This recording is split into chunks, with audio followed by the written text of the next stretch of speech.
Okay. Right, first of all, welcome to Chicago City HQ.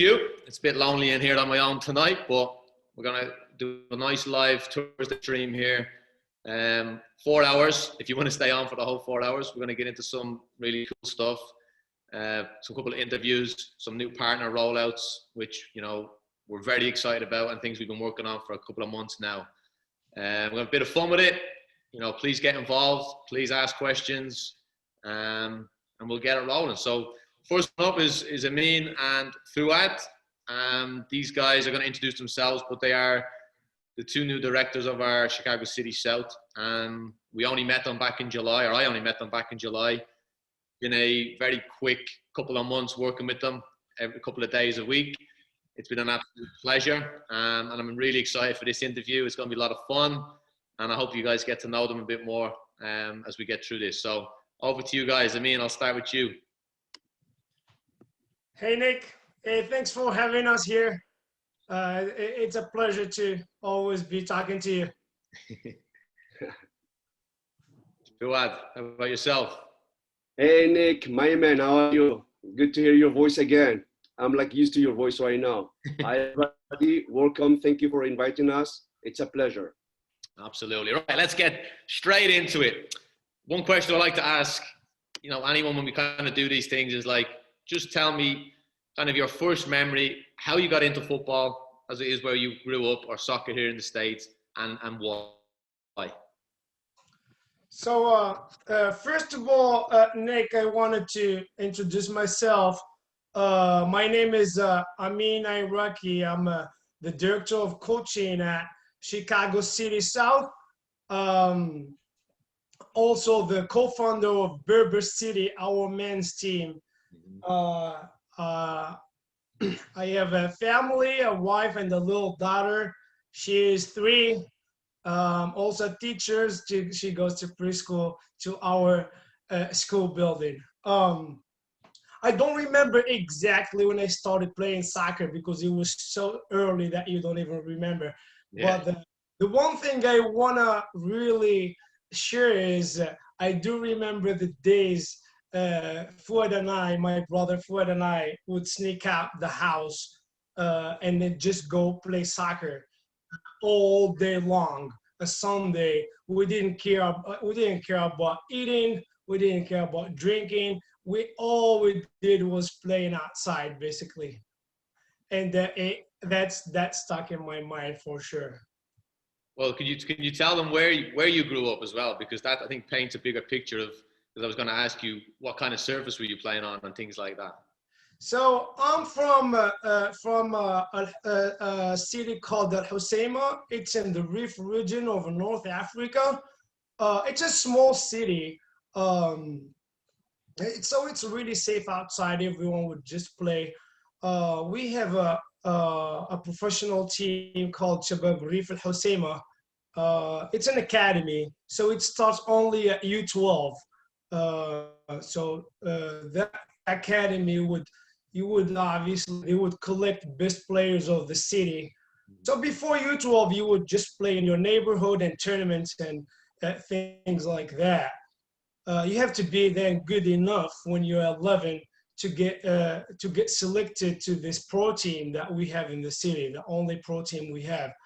So I grew up playing with this pro team all the way to U17, and is when my family decided to move from this small city called Al Hoceima to the capital of Morocco, Rabat. To aim for that, since it was a small city, we didn't have colleges and we didn't have universities. So my dad was thinking about, let's go to this big city, the capital, so you guys can continue your education and then have the college ready for you there. So we moved the whole family. The academic piece, and we'll get into that a bit later, but that's a good little point to remember to come back to. But Fouad, when Amine talks about you guys going out and just playing, like, was this just playing on the streets, or was this kind of more structured like you see here in the States? Before answering this question, Nick, let me introduce myself as well, because you know, I mean, he's talking as usual, as every time, you know. But we forgive him. We love him the way how he is. You know how it is.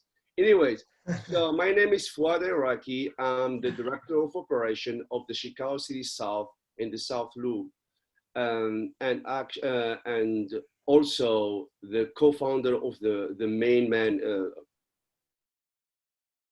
I mean, the how we say it, Berber City is the main club that in Chicago also.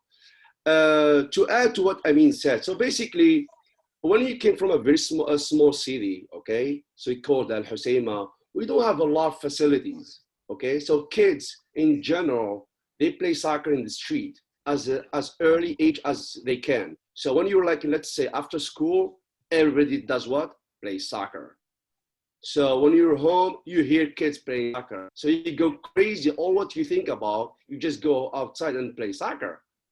And yes, as I mean, I don't want to double what Amin said. So get engaged with the pro team, it's at U12. But before that, it's all street soccer. Yeah. I know we talked on it last night, right? Just some of the games we just created and made up on the streets. I mean, it was so innovative as kids, right? I'm sure obviously our parents passed them down, but a lot of our other coaches as well from European countries growing up. Like, can you describe any one of those one games that you definitely don't see here in the States, but that you think played a lot of? I know my one was called Curbs, but have you guys got one that you played a lot of? Do you want to go for it? Well, I just want to add something to that, and then I'll describe the game we played. Because soccer is the only thing you had back then. So you had games where you and the ball. You had games you, a ball, and someone else. You had games with 3 people because that's all you're doing. So whoever has the ball, one person and another. My favorite, I would say, one of my favorite games is when you are 3 of you and the goalie gets in one of the garages we had back in hometown, and he would turn around, throw the ball behind him, you go run and basically get it, and then obviously steal it, and you go 1v1 and basically shoot the ball. That was one of my favorite, obviously, because if you don't score and the other person scored, you have to get in goal. Yeah. So I hated to be a goalie, you know. That's what I was going to say. We all hated being goalies. So you had to win to not go in goal, right? That's true. So you were never the goalie then, right? No, and you give you 100%. Trust me on this one. You gotta give you 100% because you don't want to be that goalie, you know. Was Fouad the goalie? No, really. To add to that, like I think my favorite, games, it was like, let's say 3v3. So our neighborhood against the other neighborhood, no? So it's like, if you win, man, the other neighborhood, we need to teach them for the entire week. Losers, it's like, it's really, there's no way to lose. Competition was very high. It was amazing. It was really amazing. Yeah, I remember those like where I grew up was, a neighborhood where we weren't allowed to cross, those main streets into the other neighborhood. And the only time we were was when a parent allowed it, and then we would play against each other. And like you said, for the rest of the week, you'd cheer. They'd be playing their own game, we'd be playing ours, and you'd be cheering over, slagging them off or whatever it might be. Good memories. Well, so what? Go on. No, it's definitely a very competitive environment we grew up, and yeah it was just unbelievable. So as you're 9, 10 years of age, and you're looking at this pro club, and these dreams are coming alive, and you're looking at this pro team, and like we all dreamt to be a pro soccer player. The 2 questions I always like to ask is, what was your favorite position, and what did you envision yourself playing, and did you have a favorite number? Great question. I do remember that. I got into first year U12 Academy. I was probably the smallest player in the whole roster. So the coach didn't trust me as a midfielder. He goes, you go, and I started in the bench. Not first year, I didn't start. I goes, you're the smallest. You go in as a forward, right? So I didn't know a lot about how to play forward, but I went in. All I did is what you learned, right? In this tree, we just talked about it. get the ball and dribble and score goals, right? I remember I scored 2 or 3 goals my first game. I enjoyed it so much. So that is definitely my favorite position. Later on in life, I become a midfielder, but I think uh, um, I enjoyed more at being a forward. And since Ronaldo, the Brazilian, was my favorite player, so he had number 9. So that was my favorite number as well. Love it. Those scored up there. And I know, I think Connor was on here. And when I think of number 9, I always think of Alan Shearer. But Fuad, what about you? Good stuff, man. Unfortunately, with me, I didn't have the chance to go to the pro team. So because I had another path, another sport. So, but basically, when I started, let's say in the street, I used to be a goalie. Guys, I was very good at it. Jumping in the middle of the street like crazy and following the ball. Trust me, I was really good at it. And then obviously we start, when you don't play pro, you watch pro. So basically my favorite number, I'll go with number 7. I think his name, he used to play with Barcelona. His name is Figo. Oh, good, and good shout. I love that guy. I love the way he knows Figo, the double Caesars. But then he became a trader when he go to Real Madrid. I get a little very pissed. Yeah, but That's Yeah, true. sure. Well, then, good. I love that. And so that will lead me into the next one then. So, did you guys play any other sports, or was it just soccer? So in my story, and so Fouad and I did taekwondo as well. All of a sudden, my dad came once. He goes, "You guys are you interested in doing taekwondo?" I think we were like probably 7 or 8. Correct me, Fouad, when it's your turn. I'm like, sure, yeah, let's do it. So yeah, obviously you play soccer in the street every day, but you also organize. It was taekwondo. You go train a couple of days a week, and we were so good at it.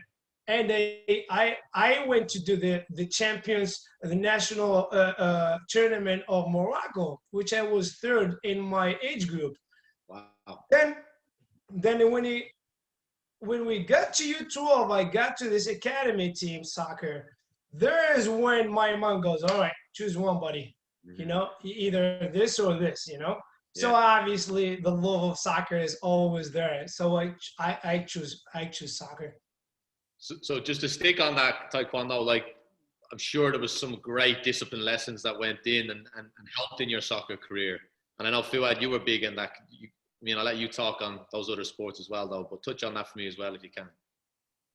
Well, the idea, Nick, like you said, like Amine mentioned, so we start from street, and then obviously at school, we would have like in our town, our city actually, there's a couple like association. They would go to the school and they would tell you, do you want to play soccer? Do you want to play basketball? Do you want to play? So kind of I joined basketball. Everybody was joining soccer. I joined basketball because we were good. We were really good athletes in everything, basketball, volleyball, handball. And like my brother mentioned, my dad randomly, he came to us like, are you guys interested to do taekwondo? Sure, why not? We did, like Amine mentioned, we were very good at it. We participated in nationals and stuff. And then for somehow, he kind of, when my mom pushed him to choose one, he chose soccer. So that's why he went pro. And me, I stick with taekwondo. Okay. That's what happened. And then that became your sport. I know you've told stories on it. Do you want to speak a little bit about that? Because I love the relationship of that discipline as the art that it is. And I've never done it myself. So speak a little bit on that, because I think it's really cool and unique. Well, I did a very high level of martial arts. So basically, when I moved, I don't know what we need to talk about. So when I moved to Belgium, I became Belgian championship. At a very high level. By the way, in 2016 here in America, I participated, and there was a bronze medal here in America. So, but I'm getting old, unfortunately. It's very hard to keep up. So now I just use it as a hobby, just to be in shape and all that stuff. But yeah, how it helps you in coaching? Amazing, man. Discipline, commitment, hard work, vision, the way how to talk to the kids. It's a mentality. It's a lifestyle. Yeah. So it's amazing. And it's something that we and you have talked about. You would recommend any kid to try it out, at least try it out. right? It's a really cool experience. I know, like, like I said, my mum's on here. Was it nearly 11 o'clock back home? She's staying up. Well, I had to. I mean, I was like, I had to choose between. I played Gaelic football, obviously, from Ireland, and soccer, and eventually I had to choose. And I chose soccer and went and ended up in America. There's no Gaelic scholarships over here, but cool. So it sounds like your dad was, your mum and your dad, you know, were big influences and role models in your life. Was there anyone else that really you can remember that, you know, those early years, or maybe at that 12, 13, going into academy, that really was a blessing for you in disguise, that and then kind of helped and pushed you through kind of into your future where you're at today? Anyone special stand out? Definitely my youth soccer coach for me, as this guy give it all for the youth in our city. I respect him so much. A man with value, a man with respect you can trust. He basically taught us a lot of life skills, right? I still right now go to my hometown. I see him, and Yeah, awesome. you get that excitement when you were a kid. You see your coach. I still get that when I see him right now. They go to back to our hometown. I love that, and I hope our kids, that day comes, you know, they're coming back to us. I know I'm the same when I go home, so that's really cool. What about you, Fouad? Anyone stand out? It's the same feeling. I mean, too. It's a really. I mean, it was my taekwondo mentor. Man, he was, by the way, he was illiterate, so he doesn't know how to read, but he was so into the martial art. He would have books of, like, you know, Bruce Lee, Jackie Chan, wherever. And man, he really inspired us, because we were like a small town, small city, so it wasn't a lot to do. So he was like giving us all what he got, and he was pushing, especially me. There's a moment, you know, when I get almost to the high school, he saw I was very talented. He pushed me to, you know, go far away. And like I mean said, unfortunately, Nick, I've never had a chance to meet him again, because I moved from, like I mean mentioned, from Al Hoceima to Rabat, and then I went to Belgium. He moved from our city. He went to another city. Unfortunately, I couldn't have, you know, I lost his contact. Yeah, that's a shame. Well, hopefully one day, maybe, right? So what I'm going to do is, so we just talked about obviously your childhood and your youth, and I think that's where for all of us is the grassroots of our life, right? And the foundation of everything we do. Is there anyone that wants to ask any questions before we move on? Let's keep this interactive. Any of our coaches, maybe an interesting fact you want to know about these guys? Heather Breams, I know you're in there. Get your camera on and ask a question. Come on. Is there any in the chat? I can see my sister. Come on, Iman. Don't be shy. Right, so I'll ask one then. Give us an interesting fact most people don't know about you. Obviously, your brothers, you're going to know it probably, but maybe your coaches, family, something that we wouldn't know about you. So yeah, I mean, one of the things people here in this country don't know about us is that, like, English is our fifth language. So basically, when we moved here, I knew nothing. I moved here and I had zero skills of English. I knew something in high school, but it wasn't enough to communicate. It wasn't so definitely that's one of the things. They see us obviously speaking English with accent right now, but they don't really know. It's just someone from, yeah, but it is actually our fifth language. Wow. Yeah, we speak Berber, our native language from North Africa, then Arabic because you learn it at school, and then French is the second official language of Morocco. And since we are from the north of Morocco, we're really close to Spain. So we got influenced by Spanish culture, where TV and also our city got colonized from Spain. So definitely. And then I went to college as well. That's why I speak Spanish. In fact, I'm a Spanish teacher right now, middle school. Then English is because I moved to the US. That's impressive. That's very impressive. Fouad, what about yourself? Well, before it's like I know everybody knows me as a coach, but the thing that maybe a lot of people don't know about me. So I don't know if you guys know that I got like 2 master degrees. One is in international finance, and another one is in MBA. And maybe something to add to that. And then I think it's very important to know too. I'm a very good cook. Okay, don't judge, guys. Don't judge. No judging. Okay. And a good dancer too. Good dancer. Oh yeah. Oh well, I mean, Oh, yeah. you're gonna say that. You have no idea. You have no idea. You know what comes next. Let's see it. Let's try it. Let's try it. No. Virtual Christmas party. Spotlight is on. Get ready. Musica. There you go. Brilliant. Brilliant. All right, before we move on, I've got 2 quick questions. Shelby, I'm going to go with you, Fouad. Do you have a motto you live by? Say it again. Do you have a motto that you live by? What's a motto? So a motto or a... Shelby, jump on if you want to clarify. Like, Shelby, speak English. Okay, so like a phrase or a quote or something you kind of live by. Good question. You want to phone a friend? Do you want to call your brother? I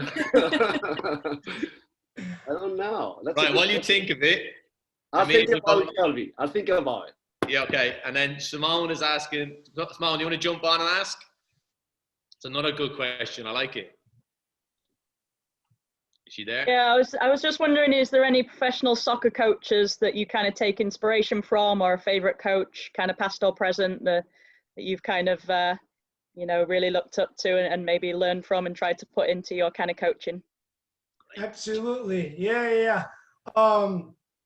I do admire a lot of coaches, especially the ones like kind of the past. They're not coaching anymore. There's this Cooper, used to be Valencia's coach, and he took them to a Champions League final twice in a row, like from nowhere, right? Cooper, I get inspired. But I think right now really is Zinedine Zidane. So this is how I think of it. Is like there's obviously physical part, tactical, technical, but what really hard to handle is the mental part of this game, right? And then I think that Zidane knew how to manage that mental part of it, and I really admire him because of that. I think mental piece of this game is really important. Good answer. Fouad, you got an answer for us? Oh my God, I really admire a lot of coaches, but you know, I don't know why. I mean, you really mentioned Cooper. Cooper was one of my favorite ones. He used to obviously coach for Valencia. I have another one. He really impressed me a lot, which is the national Spanish coach. He used to coach Real Madrid, Del Bosque. Yeah. Oh my goodness, that guy, man, he was just an assistant, and for somehow he won with him they won like the World Cup. Mm-hmm. The Euros, right? Didn't they do 2? Euros, yeah. Only one. The other one was with another coach. Oh, yeah. He did a double. What I like, Nick, about it, and Simone actually, what I like about a coach is like when you're like everybody underestimated you, and then you go big with your philosophy, and you believe in your cause, and you go far away. If I'm allowed to say that, that's my main thing. I really appreciate coaches. They really like. There is another one, the Atletico Madrid one. What's his name? Mioni. No. Oh my goodness, that one too, man. You know, he's amazing. Like, he doesn't have stars. He doesn't have star players, but he's always in Champions League all time. And he's loyal, right? He's loyal to the club.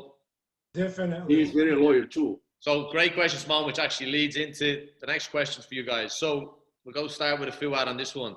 So when did you begin coaching? What would you kind of say is your coaching style, your strongest attribute, and maybe one area of improvement? Okay. Yeah. Did you say I Fouad or said Amine? Fouad. I'm so sorry. Go ahead, Fouad. I mean, I can see you like the light spot. I mean, huh?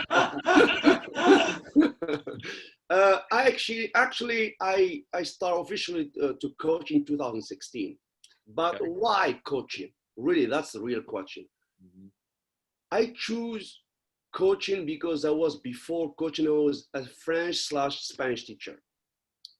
I discovered my own talent with the youth, with kids, a natural talent that they had.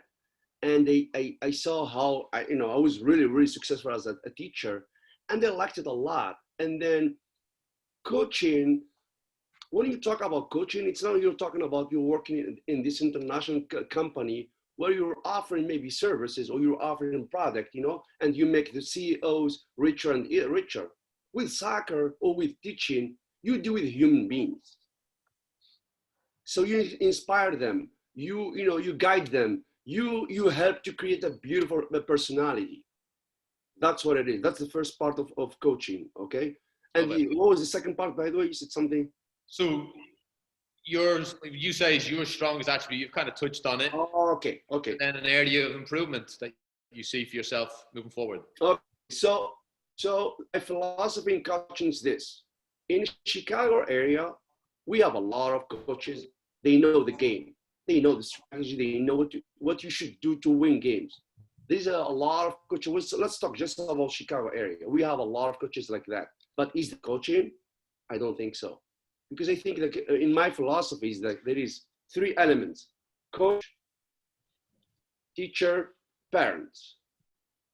A lot of things that parents can offer that coach he cannot offer. A lot of things that coach can offer that parents and teachers they cannot offer. However, the combination between these three, oh my goodness, we create such a positive environment for the child, and we help them a lot to create their own personality in terms of socializing and all that stuff. Now, you're asking me if there's room to learn? Trust me, Nick, I'm 38 and they feel I know nothing. Every day it's a learning process. Obviously, I still reading a lot of books, and I like to hear other, coaches' philosophy. I love learning. That's how we grow. That's how we become better and better. But is there one, I guess, element, just as that coach, maybe it's technical, tactical, is there one area that you feel, I really want to get good at that? Or better at that area? Defense. Okay, I like it. Defense. I feel like if they score, if you're not, that's my philosophy, and couple coaches, especially Italian ones, if you are not allow the opponent to score on you, maybe with a counterattack, you can win the game. So it's like, teach the kids how to not get in score. Mm-hmm. Yeah, I like it. And I missed out here. Is it Iman has a question? She has her hand up. I don't know if that was on purpose or not. Good evening, everyone. Hello. Yes, let's introduce myself. I'm Amine Airaki. I'm the sister of Amine and Fouad. I'm glad today to be among you in this meeting. Actually, I don't have a question because I know everything about my brothers, but but what I can say or what I can add is that it's more emotional than professional. I just want to tell them that I love them too much, and I'm proud of being their sister, their young sister. I'm not the youngest, but their young sister. I learned from them a lot, and I'm still learning, and always encouraging them to move forward. And I wish them the best of luck in their career. That's all. That's awesome. Thank you. Thank you, sister. That's my sister, by the way, okay? Well played. Thank you so much. Have a nice day. Yeah, you're welcome. And nice to meet you all. You too. Hope in person soon. Thank you so much. You're welcome. Goodbye. Thank you. All right, so that was beautiful. Nice touch. So me, yeah. So how did you get into coaching? Your style. and what you feel is your strongest attribute and where area you'd like to improve or learn more in. Yes, Nick. In Madrid, when I was in college, I had this landlord that I was renting the apartment from. He was the DLC of one of the academies in Madrid. One day he knew I was in education. He knew I was studying education, PE, physical education. Then he goes, "Hey, when you graduate, give me a call." He knows I love soccer, and yeah, I was like, yeah, definitely, yes. I give him a call. I graduated. Give him a call. He goes, "Yes. Remember when I say give him a call? Give him a call. Do you want to start training? Do you want to start coaching with us?" I was like, "Definitely." It was an academy in North Madrid called Sporting de Hortaleza. Man, as soon as I get into this U6 group, I knew I was talented. I knew I enjoyed it so much. Right away, I realized this could be something for me. This could be something that I could do in my career. Definitely. Then we moved right after. So started here in Chicago. Love it. I basically coached from U6 all the way men, U18, and then men. I would say one of my coaching style, especially with youth, is you come to my practices, Nick, you'll see everyone touching the ball, no matter what. That's my style. I believe in like repetitions. I believe in a minute how many times you were touching the ball. I love that. That's one of the, I would say, the tools that a little kid needs to have, because back to our street habits, back in our hometown, what did you do? It was touch the ball the whole time, basically. And that's, I obviously, in a professional way, in an organized way, I wanted to kind of do the same thing for my kids. Yeah, I'll touch on that when I've watched you practice. I love your attention to detail, and that's something I always like to see in coaches. And it's that bit of perfection in us that we're not going to just allow the same mistake happen over and over and over again. It's how do I fix it? So yeah, and good energy from both of you in both sessions I've watched. So yeah, and energy is key there, because we believe, Fouad and I, we believe in, you give energy to kids, you invest in energy, you get results back. You see it. That's how it is, really. You invest in the kids, you see it back. You invest in the kids, then the kids believe in your style. Then whatever your style is, the kid knows that that's what would take me far, So in order for you to get that, the kids believe in what you do for them. That's key, I think. love it. And then just one area you think you need to or you want to improve in. Absolutely, there's always a lot to improve, right? But one of the things I thought about last year, I would say I was thinking of it, because this parent came to me and goes, why do you do this? Like, why? And I answered, this is why, right? He goes, man, tell us that. I think parents would love to know this kind of information. We take a lot of things for granted. Yeah. So you think that parents outside know what you're doing. So I would say one of the things that I want to improve on is communication, I would say, with parents, to kind of explain and tell them what's the goal of what you're doing with the kids. Explain it and tell them the goal, so when they see you at practices, I know what is he doing. I think it helps a lot, both coach and parents, to kind of be on this page.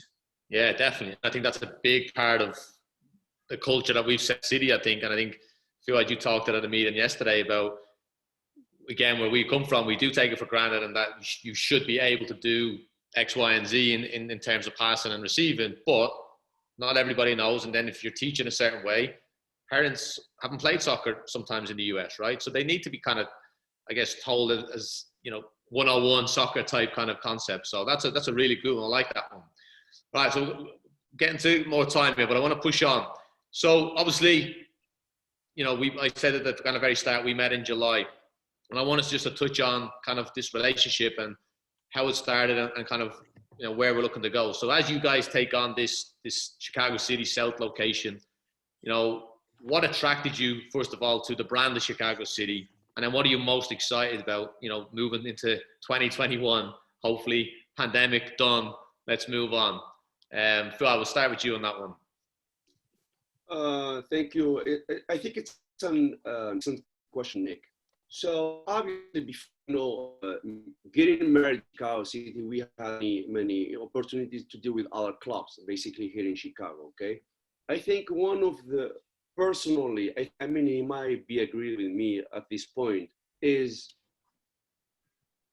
your way to describe your organization, maybe your way to describe your philosophy. So, because at the beginning, I just met you and Mike, and actually we were very, very fortunate to participate in you guys meeting, and they get to know a lot of your coaches, a lot of your directors, and they see it clear right now, because I love observing, I love psychology and sociology, and they see, when I'm with you guys in your meeting, I see the meeting from the owner all the way to the coaches, and they see it from the coaches all the way to the owner. So the communication, it's up and down.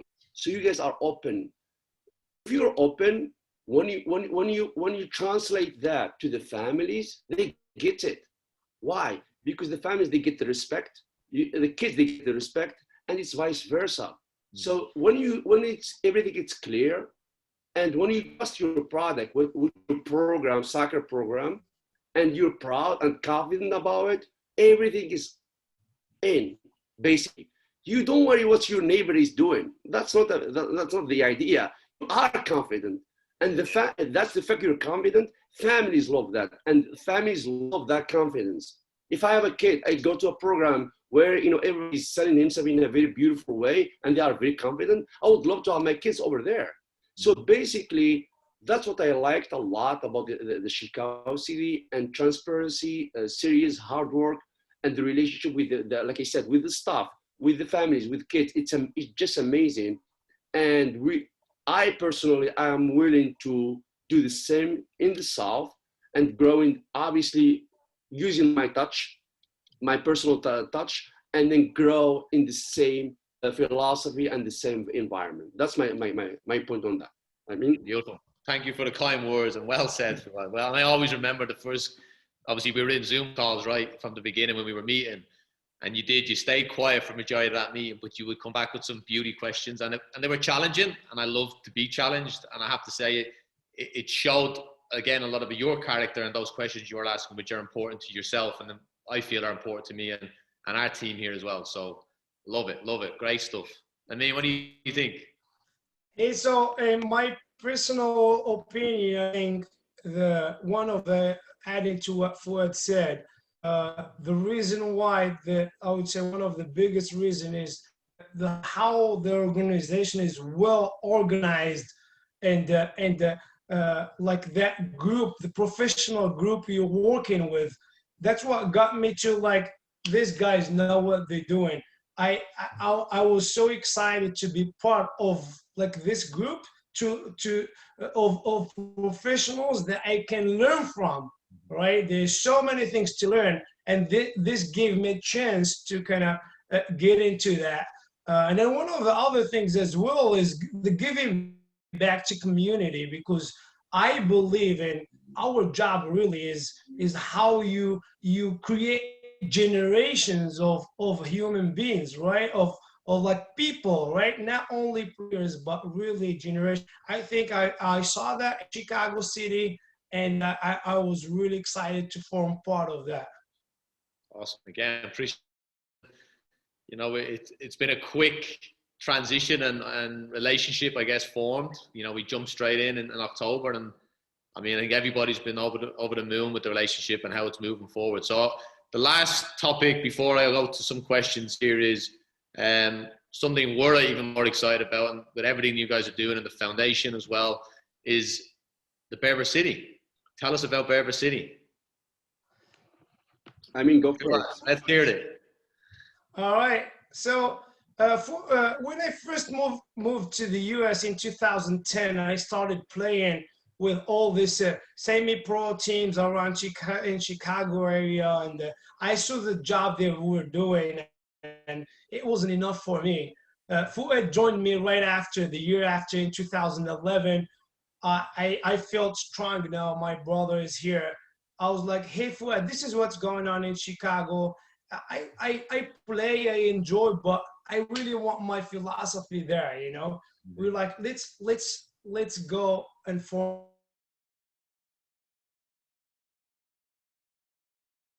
with small leagues here and there. Right away, we started winning trophies, leagues, everything around Chicago.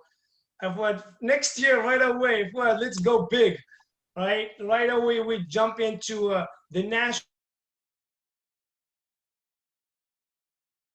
Soccer League of Chicago. We got killed, basically lose every game. We went from 2014 to lose every game to 2017, where we won it all, you know, from like just Fouad provides the psychology, the mental piece of it. I'll provide coaching piece of it. And so from now to from 2017 to 2020, we became one of the strongest teams now in Chicago. So last year, for example, we were third in the standing, and then for this spring, actually, we do have some big things coming up. We are going to put our team in the same bar now, and we're gonna wait. Yeah, like taking it to the semi, and I love that because kind of, you know, when I came into this club was like, is that dream? Or, and I know we talked this last night. It's not a word you guys necessarily use, but for me, it was like, right, how do we keep pushing to that next level? And you guys did that in the adult, where, you know, I played in all these adult leagues around the city. Like you said, there's no real structure to it. It's just let's have fun, which is fine, right? It's a pub league or whatever you want to call it.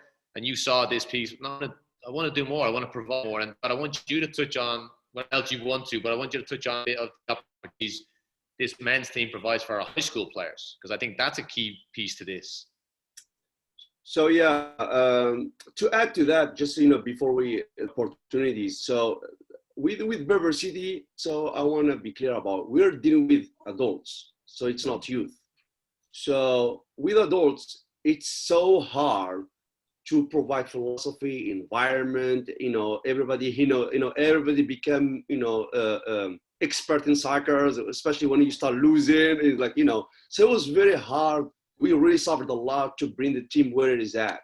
So yeah, let me jump right away to the opportunities. Actually, we were thinking in this winter 2021 winter season NSL, we just created a U23 Berber City. It was ready to go. Unfortunately, the pandemic happened. It was kind of like hard to, you know, to take it. But we will obviously, you know, continue in that path, which is we're going to have a U23 Berber City and the men team. So the idea is what? Everybody is going to compete to the same level. However, the best players of the U23, they're going to join the pro, because we're going to push the men team to the pro. So it's going to be always the excitement all time. So the U23, they're going to feed the men team. That's the mentality. And that's going to be a lot of work. But nobody does that in Chicago, which is amazing. Yeah, and you've told me that you've had a lot of high school boys play for you guys consistently over the years, right? Indeed. And obviously, it's excelled their game, ready for college, and preparing them for men's soccer, which college is at times, right? Yes. Yeah. Go on, Amine. No, yes, definitely. I pushed high school kids from my team to get for Berber City. They didn't play much, but obviously it's a big experience for them. Yes, definitely. Just to be around it, right, and have those conversations off the field and all. I love that. So our Chicago City players are going to have that opportunity coming forward. Like you said, stay tuned, more to come. We're going to go to questions over here. Mohammed is asking both of you, what's your favorite formation to play? And we'll go with 11v11, obviously. He said, is it 4-4-2, 4-3-3, or 3-4-3, or do you have something else up your sleeve?